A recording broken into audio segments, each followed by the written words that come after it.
So with our lovely Miss M, I wanted to dive into a little bit when your puppies are enjoying chews they're allowed to have. So I know we did touch base on sort of the exchange game and how to practice with things she's allowed to have, so that way she can practice that letting go isn't confrontational, overwhelming, or the end of fun.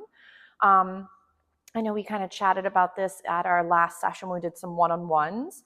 So like right now, my pup, for example, she's enjoying a lovely stinky hoof that has some goodies shoved into the product. So it has something to lick and kind of gnaw on to make it seem even cooler than if it was just a hoof all by itself. So for Miss M, as she's enjoying her snack, one of my favorite practices, or one of my favorite things to practice, there we go, is to work on the treat and retreat. You can also do this while your puppy is sometimes eating their food. So like, let's say, for example, your puppy's enjoying their food dish, they have their kibble in there, whatever it might be. You could do a little pass by where you toss some goodies in her direction or even into the bowl if you have, pretty good aim. So let's say, for example, she's enjoying this lovely snack. I would go ahead and I'd be doing my own thing. I would go ahead and sort of approach and then toss some goodies and then continue on my merry way. So what I'm showing my puppy while doing this type of game is that me coming towards you with a high value resource doesn't equal conflict or me trying to take it. There's a lot of moments, especially with young puppies in the beginning, where we're like, don't eat the acorn, don't eat the sticks, don't eat the mulch. Pretty much everything is getting pulled from their mouths. So if even with things they're allowed to play with, we try to take and swipe or do some of those moments, it might actually create more conflict for when you do need to have something for a safety reason be exchanged. So for some puppies, they do run into resource guarding. It is a very normal behavior, but of course it can accelerate depending on how we deal with it and how we engage with the puppy or dog. If the dog has some pretty severe resource guarding, then that would be something where we'd want to do things a little differently than what I'm doing right now. So right now, Miss M every once in a while has a hard time where she might grab a household item she's not supposed to have, and then she plays keep away, but then can have a harder time exchanging it at times, or she used to have a much harder time. Now with the practice that we've been doing with sort of the approach and feeding and then disengaging, this builds up from the puppy's perspective that every time I come near when she has something, she might even do a little check-in or stop what she's doing to do a little visit. So right here, she's giving eyes. I'd go, yes, toss some more snacks and continue on my way. So right now she's thinking that while I'm mid-chewing of this item, the lovely crazy snack lady is going to toss some goodies at me and then walk away. So eventually what this turns into, as opposed to feeding right here over the source of the item, we could then do a little bit where we might go, ready, Maple, and do a little find it, and then get her to practice leaving her item behind to get up and grab the other paycheck off to the side. So remember, from our perspective, we probably would not enjoy if someone came mid-meal and grabbed our plate and gave it back, because if that tends to happen, Miss P says she choked on a little snack again. She's like, she's good though. She was panting from earlier, so she's like, forgot how to breathe and chew and move all at the same time. So ready, cuteness? Happens to the best of us. So right now, as Miss M is doing some find its, the item is still right here, but I don't instantly trick her. So notice how she quickly ran back to it.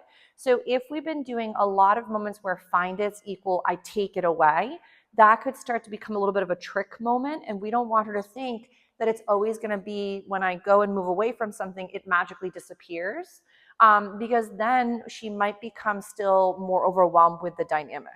So let's say back to us. We were enjoying our meal. Someone, maybe the wait staff, comes over. Nice job checking in. So I might even feed her for checking in. Ready, Maple? Nice job. Is she might, for example, offer a few other little skills. Nice. And the item is still there and available. Oh my goodness, chewing for both the ladies. I know. Here we go. Good job. But if, let's say, the item is always swiped, that can start to create some hesitation with moving away. So again, I tend to like to practice this with the with the toy exchange game, because it involves having multiple toys down, multiple chews, different types of items she is enjoying. And you practice going from like the tuggy to like her lamb chop toy, then to a chew item. And then from the chew item, she practices letting go of the chew to go find it. And then the items are still out and about, and nothing just instantly disappears as we're doing exchanges from one toy or one chew to another. Ready? Find it. So, but back to us as people, imagine there was a wait staff that came over, grabbed your plate, gave it back, grabbed your plate and gave it back. Depending on how hangry you might be, you're not going to be super happy about that setup anyway. And depending on how flustered you might be getting, you could maybe say a few choice words. You could maybe, again, depending on how hungry you might be, poke them with your spoon, fork, or knife. No, just kidding. So, but in that situation, you're going to get agitated that someone's interrupting you mid-meal, mid-reading of a book, mid-watching a program on the TV. If that kept happening, you'd probably get agitated, and you might say, again, something that doesn't sound so nice at times if it just keeps happening.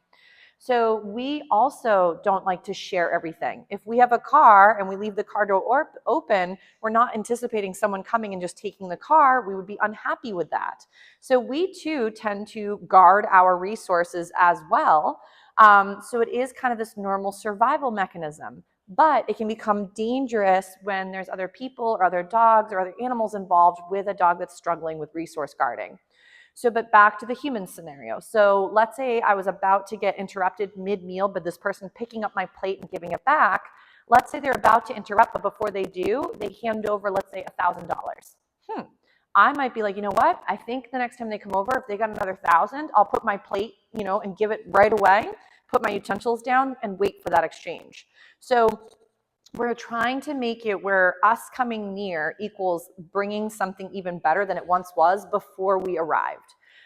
If it's always a swiping situation, even if you're like, here's a snack, and then I take your bully stick, that right there is still very confrontational. I would always recommend to do some lovely find its. You're like, didn't even see that one. That's a very nice sit. So, but do some find its where the item can stay out. And then at times, it's the rarity where you do take the item away. So if, let's say, Miss Lovely has been doing these great find its and moving really far from her bone or her chew and feeling pretty comfortable, then you could go again, ready? Do another little find it off to the side. Ready? Find it. She's like, lady, I did not see them fly. Right over here, madam. She's going to get much better. Maybe it's her fluff is in the way. So while she's doing her little find its, we could take the item, and then sometimes what I like to do is I reload it and then give it back to the puppy once more. So that way you're building up that me coming and then making find its happen where you move away from the high value item is still super fun. And now I've magically also added more toppers to, let's say, for example, her ice cream cone that was missing all of its goodies. I've now retopped her ice cream cone. So the topping lady coming nearby sounds like a great idea. So we do want to practice with items she's allowed to have, so she learns that exchanging or moving away or dropping an item isn't bad. And then we want to practice with, then every once in a while, working those leave-its like we did a little bit earlier in some of the other video clips with her as well. Is those leave-its should be something that, again, is off limits all the time, shouldn't be in her mouth. If it's already in her mouth, it's no longer a leave-it, it's technically a drop it or a give or out cue. So make sure that while she's practicing household items she's allowed to chew on, we make it fun to take little breathers or take little recesses by doing some find it. So ready right here, I might go, ready? Maple. And get her attention. Ready? Find it. And then make it seem not so daunting to take a break. But little Miss M is doing a really great job again today. She and her lovely little lady, well, bigger lady, Miss P, got to do some engagement and play in the room today. I did keep Pepper on a longer lead because she's a bigger lady in all the right ways. And then that way Miss Lovely over here could kind of make her way in and out of the play as she felt comfortable. But Miss P was very responsive to when Maple was interested and not, and then would move away or go do something else or check in with me. So all in all, the girls are doing a very nice job for their practice. Nice job, madam.